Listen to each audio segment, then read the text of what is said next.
ভাইরে ভাই, আইসিসি কে ২,০০০ কোটি টাকার লোকসান থেকে বাঁচিয়ে দিল বাংলাদেশ ক্রিকেট বোর্ড।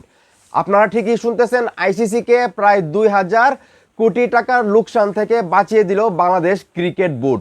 আপনারা সবাই জানেন, বাংলাদেশকে সাপোর্ট করে ভারতের বিপক্ষে টি-20 বিশ্বকাপে পাকিস্তান কিন্তু একটা ম্যাচ বয়কট করে এবং সেই ম্যাচটা বয়কটের কারণে আইসিসির প্রায় ২,০০০ কোটি টাকা লস হওয়ার কথা ছিল, যেখানে বাংলাদেশকে আইসিসি অনুরোধ করার কারণে বাংলাদেশ ক্রিকেট বোর্ডের সভাপতি আমিনুল ইসলাম বুলবুল ভাই পাকিস্তান ক্রিকেট বোর্ডকে অনুরোধ করেন এবং রাজি করান ভারতের বিপক্ষে ম্যাচটা খেলতে, যেখানে আসলে আইসিসির ২,০০০ কোটি টাকা লোকসানের হাত থেকে তারা বাঁচতে পারবে। চিন্তা করে দেখেন, একটা ম্যাচ যদি আসলে পাকিস্তান না খেলতো তাহলে কিন্তু আইসিসি দেউলিয়া হয়ে যেতে পারতো। তো মূল ঘটনাটা আমি আপনাদেরকে পড়ে শোনাচ্ছি, তার আগে একটি রিকোয়েস্ট, ভিডিওটা অবশ্যই শেয়ার করবেন। এই ভিডিওটা দেখা উচিত প্রত্যেকটা বাংলাদেশের মানুষের, বাংলাদেশের পাওয়ারটা আসলে তাদের জানা উচিত, আমি যেটা মনে করি।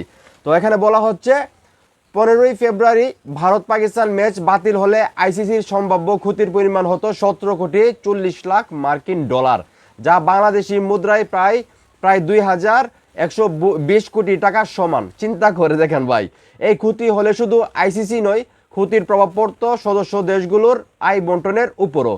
তারপরে কিন্তু আরও অনেক কাহিনী আছে, যারা আসলে খেলাগুলো সম্প্রচার করবে, সম্প্রচার যে প্রতিষ্ঠানগুলো আছে, তারপরে স্পন্সরের ব্যাপার আছে, তারপরে টিকিটের ব্যাপার আছে। তো সব কিছু মিলে কিন্তু আসলে 2,000 কোটি টাকার চাইতে আরও অনেক বেশি আইসিসির লস হইতো, এবং আইসিসির পাশাপাশি কিন্তু ভারত ক্রিকেট বোর্ডের অবস্থা টাইট হয়ে যেত, সেটা আপনারা সবাই জানেন। সেখানে আসলে বাংলাদেশেরও ক্ষতি হইতো, পাকিস্তানেরও ক্ষতি হইতো, কিন্তু সবচেয়ে বেশি যে ক্ষতিটা হইতো সেটা হইতো আইসিসির। তো যাই হোক, সোজা আঙ্গুলে ঘি না উঠলে আসলে আঙ্গুল বাঁকা করতে হয়, সেটা কিন্তু আবারও প্রমাণ হলো।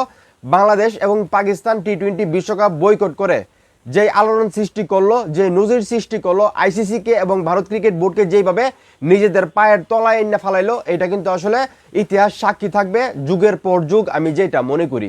তো এখন এই মুহূর্তে যারা আমার এই ভিডিও দেখতেছেন, এই যে বাংলাদেশের এই পদক্ষেপ, এই যে পাকিস্তানের এই পদক্ষেপ, এখন পাকিস্তান হয়তোবা ভারতের বিপক্ষে ম্যাচটা খেলবে বাংলাদেশের অনুরোধে, এবং আইসিসি বাংলাদেশকে অনুরোধ করার কারণেই কিন্তু বাংলাদেশ পাকিস্তানকে অনুরোধ করেছে। তো এই যে বাংলাদেশের কারণে আসলে আইসিসির 2,000 কোটি টাকা প্লাস মানে লোকসানের হাত থেকে বাঁচতেছে, এই বিষয়টাকে আপনারা কিভাবে দেখতেছেন সেটা অবশ্যই কমেন্ট করে জানাবেন। ভিডিওটা ভালো লাগলে অবশ্যই শেয়ার করবেন।